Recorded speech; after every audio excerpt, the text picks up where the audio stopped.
મિત્રો, આપ જોઈ રહ્યા છો NN ન્યૂઝ. હું છું એન્કર અર્પિતા પટેલ. હવે જોઈએ અગત્યના સમાચાર.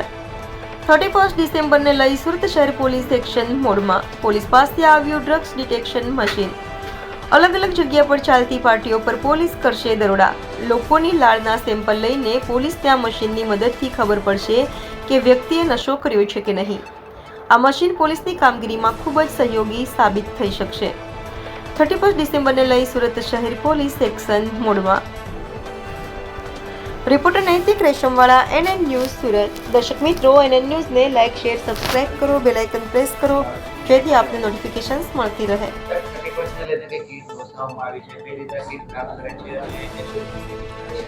સુરત શહેર પોલીસ પાસે આવી એન્ટી નાર્કોટિક્સની એક કીટ આવેલી છે, જે કીટની કિંમત 15 લાખ રૂપિયા છે અને એની જે કાર્યવાહી જે છે એ રીતે કરવામાં આવશે કે જે 25 ડિસેમ્બરથી લઈને 31 સુધી જે ફાર્મ હાઉસોમાં વિવિધ જગ્યાઓએ, ખાનગી જગ્યાઓ પાર્ટીઓ ચાલતી હોય છે અને ત્યાં MD અને વિવિધ ડ્રગનું સેવન થતું હોય છે, રેવ પાર્ટીઓ ચાલતી હોય છે.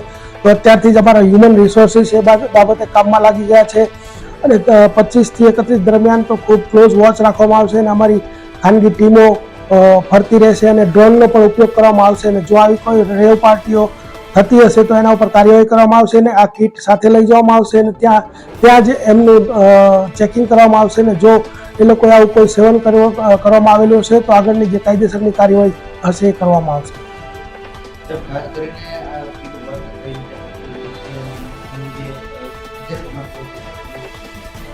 આ કીટ એ રીતે વર્ક કરે છે કે કીટ જે છે એમાં કાર્ટ્રીજ આવે છે અને એની કાર્ટ્રીજની અંદર એની અંદર જે એની સલાઈવા લેવા માટેનું જે કાર્ટ્રીજ છે, સલાઈવા એની જે આપણી લાળ છે એ લઈ અને એની અંદર નાખવામાં આવતા ખબર પડી જાય છે કે એને ડ્રગનું સેવન કર્યું છે કે કેમ, અને ત્યારબાદ એનો રિપોર્ટ આવતો હોય છે, પોઝિટિવ કે નેગેટિવ. જો પોઝિટિવ રિપોર્ટ પ્રારંભિક આવે તો આગળ પછી એને જે FSLમાં ને મોકલવાની જે કાર્યવાહી છે કરવામાં આવે છે.